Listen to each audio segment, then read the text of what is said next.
আমি সকল মিস্ত্রি ভাইদেরকে একটা কথা কইতেছি, এখানে কোনো মিস্ত্রি কিন্তু বাদ নাই। মনে করেন আমরা যে কাজ করি, কাজ করার পরে আমরা কিন্তু অনেকে একটু সম্মানও দেয় না। আহারে কি কোন? তা আমরা সরকারের কাছে একটা আবেদন জানাইতাম চাই, আমরা যাতে সম্মান দেওয়া হয় এবং প্রতিদিন বাধ্যতামূলক একটা লিখিত একটা নোটিশ পাঠাইব প্রত্যেক মালিকের কাছে সরকারে।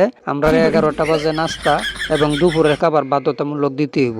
তোর সাহস দেখে মাঝে মাঝে আমি অবাক হয়ে যাই। কাজ শেষ হইলে টিহা পয়সা লইয়া কোনো ঘোরাঘুরি করতে না, কাজটা শেষ হইতে টিহাটা দিয়ে দিতে হইব। আর আমরা যে এত রিক্সে কাজ করি, আমরা কি কোনো ভবিষ্যৎ আছে? নাই। আমরা আজকে পড়িয়া মরে গেলে, একটা অ্যাক্সিডেন্টে মারা গেলে আমাদের ভবিষ্যৎ অন্ধকার। আমাদের বউ ফুলাফান মা বাচ্চা এগুলো যা আছে এগুলো কে দেখবে? একবার চিন্তা করে দেখছেন? কেউ কিন্তু দেহার নাই। যারা সরকারি চাকরি করে এরা তো মোটা অঙ্কের একটা বেতন পাই, আবার টেবিলের তলে দেওয়া অনেকে টিহা কামাইলা, আবার দেশটা এরা ধ্বংস করিলা বিদেশে টিহা পাচার করিয়া। আপনি 10-10 পাইছেন।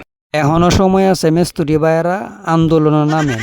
আমরা কাজ করি যেই বাড়িতে, আমরা তো এহারা দুপুর বেলায় ভাত খা, আমরা কোনো কিছুই খাইতারি না। এই জুলুম সহ্য করা যায়?